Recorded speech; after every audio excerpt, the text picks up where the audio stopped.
Hey everyone, it's Matt from Train Sim Society and welcome back to the channel, or welcome if you're new. This is the video I have been waiting to make. This is one route I have been looking forward to for a while. Through all of the roadmap updates and articles, it is finally here and I have had my hands on this thing for the past, 20 hours or so? I've been playing it non-stop and writing down my thoughts, and I am very ready to share them all with you. So what is Manchester Airport Commuter, if you may ask? Well, it is a brand new route for TSW5 developed by Alan Thompson Simulation, in collaboration with Dovetail Games, of course. This is actually ATS's first ever route for TSW, and it's a pretty ambitious debut. So the route runs from Manchester Piccadilly all the way down to Alderley Edge, splitting across two different paths, one via Stockport and the other via the Style Line to Manchester Airport. It is 27 miles in total, that's total track distance, with 17 stations, and is available on PC, Xbox Series X and S, and PlayStation 5. This is, again, not a Gen 8 release, but honestly, I'm not gonna argue. Even though this route is on the smaller side, it has a very busy timetable, and the Gen 8 specs, they just can't keep up with stuff like that. Now, before we go any further into this, I do want to make it very clear that this is a review and not a full overview of the new Manchester Airport Commuter route. So I'm going to be showing a bunch of gameplay clips throughout, but of course not everything that I'm describing here in this video. This video is going to be mainly about sharing and showcasing my personal thoughts after spending some time with the DLC, and whether or not I think it's worth your time and money. So to get into rolling stock, it includes the Northern Class 323 EMU, which has been updated to TSW5 standards with improved lighting and visuals, and also supports conductor mode. The Class 66 is also included for freight, paired with FKA container wagons and a railhead treatment train variant. Now, we have two timetables with this, and the weekday timetable is a dense one with around 600 services if you have all the layers. That's going to include everything: passenger runs, ECS, freight, depot movements, even rail tours. Now on Sundays, which is our second timetable, things do slow down a bit with about 350 services focused more on ECS and light movements. Now, I do like the fact that they gave these two timetables because it was explained very well in the preview stream that the purpose for the second timetable was to focus on a different kind of gameplay.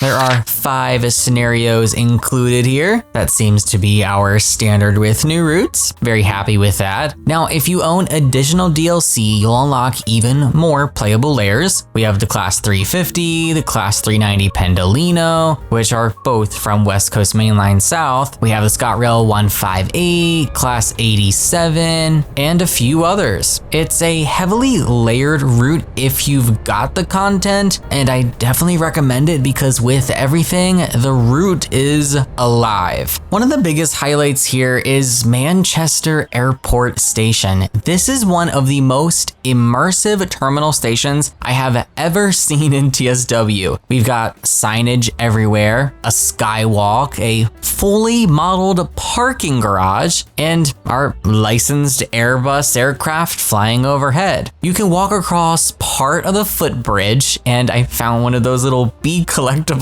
in there too, but I was just blown away at how explorable so many of these stations and areas were. They really, in my opinion, went the extra mile and not only focused on the tracks and trackside areas, but made this a very fun route to explore on foot. Like, I found myself wanting to just walk around going, well, how much farther can I go before it'll stop me? Because I was kind of surprised on how far I could walk away from the tracks and how deep into some of these stations I could explore. Now, speaking of trackside, I want to come back to that for a minute. Trackside detail is top notch on this thing. The foliage, vegetation, clutter, it's full lush, looks fantastic. Grass even grows between the rails on less used tracks, I noticed, specifically right around Manchester, Piccadilly, and even places like Longsight Depot are just filled with attention to detail. It's just, oh my gosh. I had so much fun exploring that depot. Now, I noticed this inside of Longsight Depot and a few other places as well, but I love the way that the crossings are modeled. There aren't a ton of them, but I love how they're properly built with visible flange gaps and realistic road surface cuts. That might seem like a minor detail for so many, but for me, that kind of accuracy is exactly what I'm looking for. The roads aren't clipping through the tracks, like it's just so perfectly done. I have to clap and cheer for them. Now, as for gameplay, even though this is technically a bus stop route, I think it's way more varied than it sounds. The route forks give you different paths and stopping patterns, kind of similar to S-Bahn, I guess. Some runs are full stop locals, others are kind of semi-fast or even express, and there are some runs, like direct runs from Manchester Piccadilly to the airport station with maybe only 1 or 2 stops.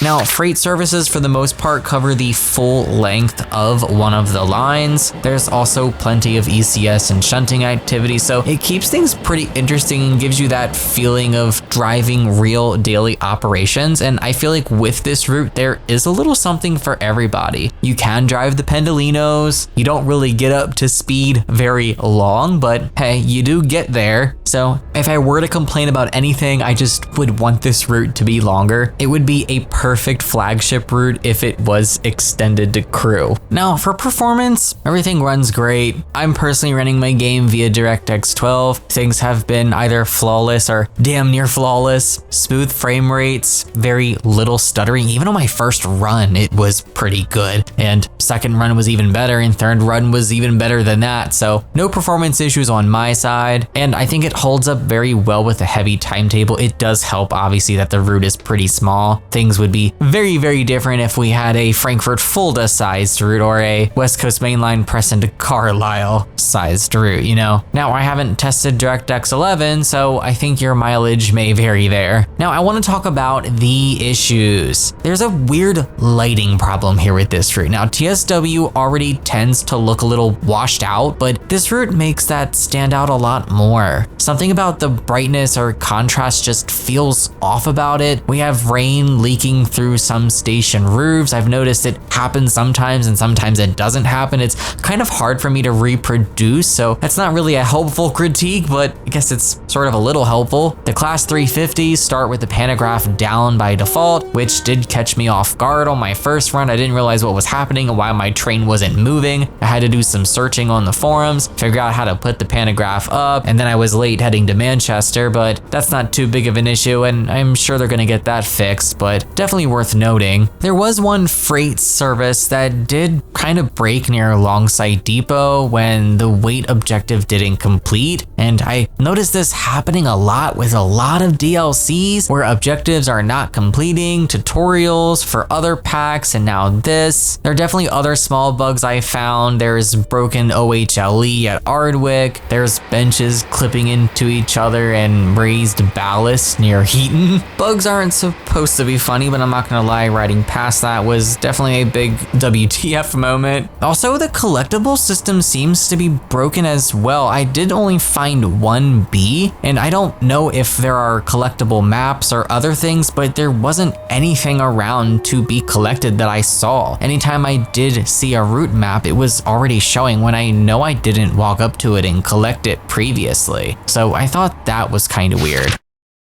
But with all of that said, I think the quality is still here. Despite those bugs, the route is impressive, especially for a first route. The stations genuinely rival Just Train's quality in my opinion, but I was very, very impressed. And the fact that you can actually walk through Manchester Piccadilly is a huge deal to me, like all the way through it. It's like a maze. I got lost in it nearly. This is the kind of stuff that I want from Train Sim World. This is the kind of stuff that I think we need from this game. And it was brought up in one of the preview streams, but it's also, and I agree, one aspect that I love about Train Sim World that varies from Train Sim Classic is in TSC, it's just all about sitting in the train and driving the train. It's that perspective glued and locked to the track, but in TSW, it really is about the world and moving around and interacting with things. And I love that aspect of this game, and I love that this pack kind of showcases that way more than some other DLCs, so I gotta give it to them for that. Even though it's a shorter route, there's tons of replay value here, the service density, different types of runs like I've mentioned, the freight variety, it's all packed into a small area that really never feels empty and never sleeps. Now, if I had to say one thing to ATS, it's to keep doing what you're doing. The route isn't perfect, but it's still very, very good. Again, especially for a first attempt. Just keep listening to player feedback, learning from it, implementing changes, patching the routes because the potential is huge. And I'm definitely looking forward to future routes or possibly even locos from ATS if they venture down that path. Now, would I recommend this route? Absolutely. It's $29.99 and it's even cheaper if you already have the Glossip line on Steam because you get the 20% loyalty discount. I think it paid like $26 or $27 for it. That's more than worth it to me, especially for a timetable with 600 services and another timetable with 300. No, you're not getting a brand new train, but you're getting a very busy,